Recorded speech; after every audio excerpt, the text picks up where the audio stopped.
L'Afrique, l'Afrique de demain, l'Afrique de demain, l'Afrique de demain, l'Afrique de demain.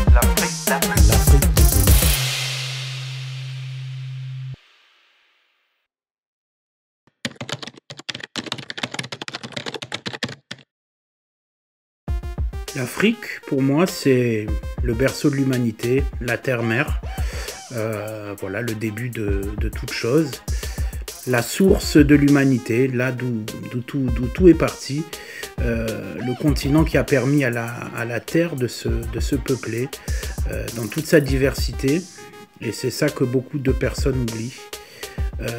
C'est pour moi également le berceau aussi de la spiritualité.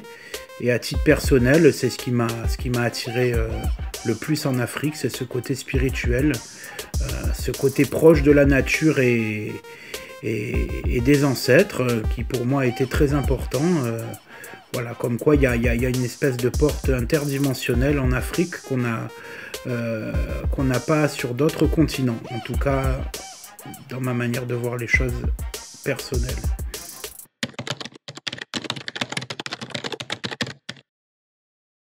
Le point fort de l'Afrique, pour moi il y en a plusieurs. Le point fort, je dirais avant tout une histoire et une culture hors du commun. Des histoires, des cultures d'ailleurs, puisque l'Afrique n'est pas qu'un continent, c'est une diversité de pays, de terres, d'ethnies, de peuples différents qui fait toute sa richesse. Et au contraire des propos de notre grand ami Monsieur Sarkozy, l'Afrique est tellement rentrée dans l'histoire que toute l'histoire est partie de l'Afrique, comme je le disais tout à l'heure. Voilà, donc le point fort de l'Afrique, donc son histoire, ses cultures. Et dans un deuxième temps, le point fort de l'Afrique, il faut le dire, c'est pour ça qu'il y a autant de guerres, autant de conflits, autant de colonisation cachée encore à l'heure actuelle, c'est son sous-sol. Voilà, le point fort de l'Afrique, son sous-sol, avec tout ce que ça comprend, en minerais, en énergie, en tout ce qu'on veut. Et pour finir sur le troisième point fort, et c'est peut-être le plus fort, je dirais sa jeunesse, je dirais ses femmes, donc je dirais son peuplement, en fait, ces hommes, ces femmes, ces enfants qui en font sa richesse. Voilà, donc c'est pour moi les trois points forts qu'on peut mettre vraiment en avant.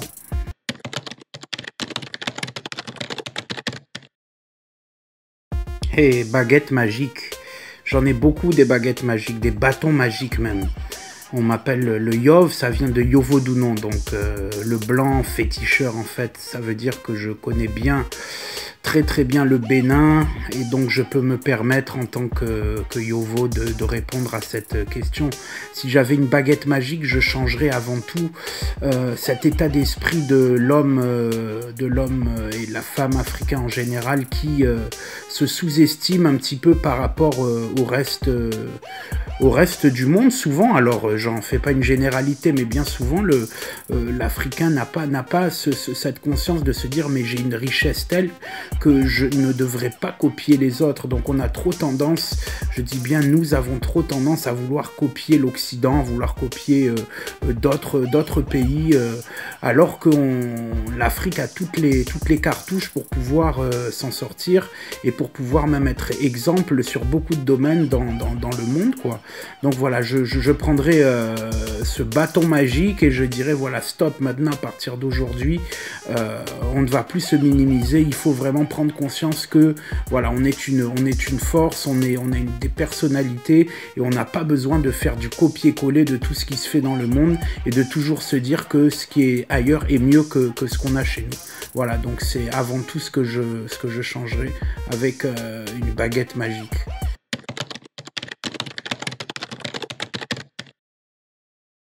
En 1920 en Afrique, c'est une grosse question parce que c'était pas pareil certainement dans tous les coins d'Afrique, mais C'était des périodes très très sombres, hein. Là on était en pleine colonisation, en pleine exploration en plus de l'Afrique par des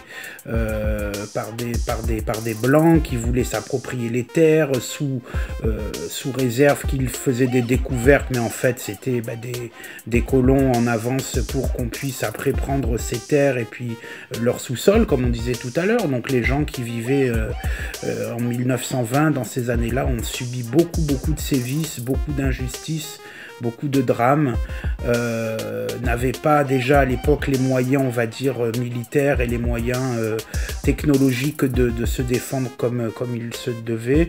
Mais il y en a qui ont fait beaucoup. Il y a eu beaucoup de grands résistants en Afrique. Les noms seraient trop importants à donner. Donc voilà, c'était des périodes très sombres et on était bien avant les indépendances. Mais bon, on va dire que c'était une colonisation qui se montrait beaucoup. Il y avait le colon blanc n'avait aucune restriction et aucune honte à faire ce qu'il faisait au niveau de beaucoup de pays d'Afrique.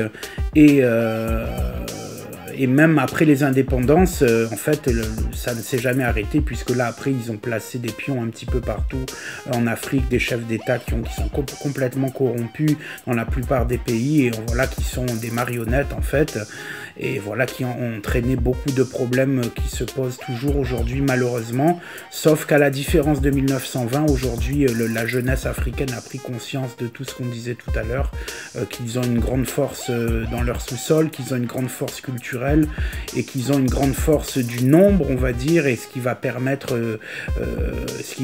dans les années à venir, j'en suis convaincu, que les choses puissent changer et que les peuples africains fassent leur révolution et se prennent réellement en main.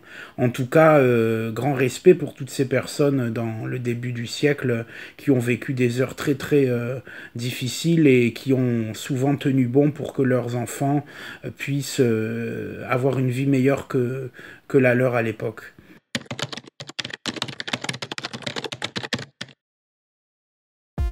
Un message aux Africains de 2120.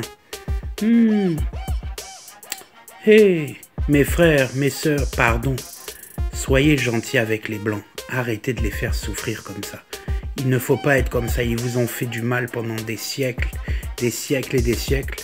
Maintenant que c'est vous qui avez le dessus, essayez d'être plus intelligent qu'eux. Pardon, je vous demande pardon. Hein? Il faut essayer de les accueillir quand ils viennent. Ne les mettez pas à l'eau, dans l'océan, pardon. Il faut les accueillir, ceux qui en valent la peine en tout cas. Il faut les accueillir avec gentillesse, leur faire profiter de votre culture, de votre savoir. Hein, s'il y a des soucis dans leur pays, il faut les aider. Envoyez-leur des avions avec ce qu'il faut pour. Vous avez les richesses qu'il faut. Essayez de les partager, de les négocier au mieux. Même si les autres vous ont pillé pendant tout ce temps-là.